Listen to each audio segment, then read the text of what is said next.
بسم الله الرحمن الرحيم. الحاقة. ما الحاقة؟ وما أدريك ما الحاقة؟ كذبت ثمود وعاد بالقارعة.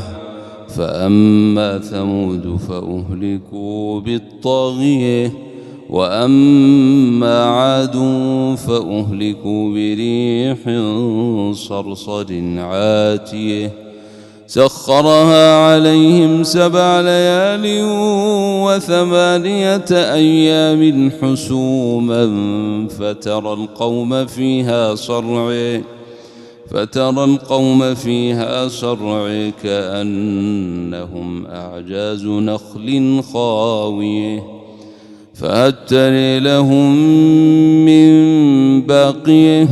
وجاء فرعون ومن قبله والمؤتفكات بالخاطئة فعصوا رسول ربهم فأخذهم أخذة رابية.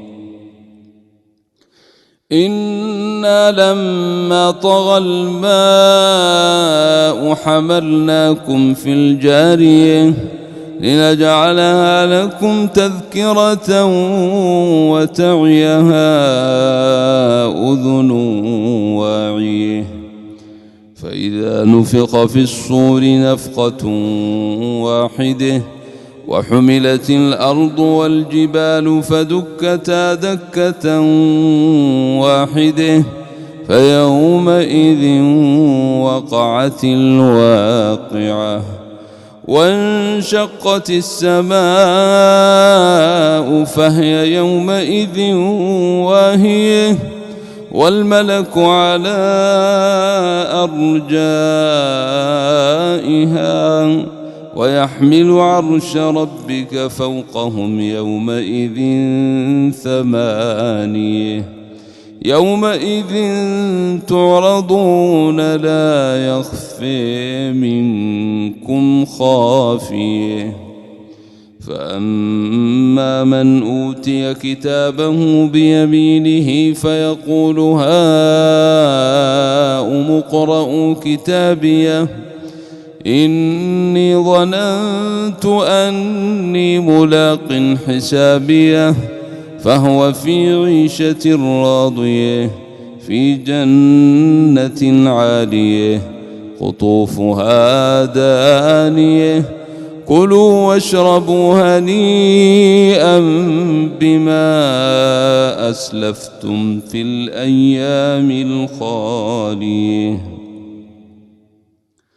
وأما من أوتي كتابه بشماله فيقول يا ليتني لم أوت كتابيه ولم أدر ما حسابيه يا ليتها كانت القاضية ما أغني عني ماليه هلك عني سلطانيه خذوه فغلوه ثم الجحيم صلوه ثم في سلسلة ذرعها 70 ذراعا فاسلكوه إنه كان لا يؤمن بالله العظيم ولا يحض على طعام المسكين فليس له اليوم هاهنا حميم ولا طعام إلا من غسلين لا يأكله إلا الخاطئون.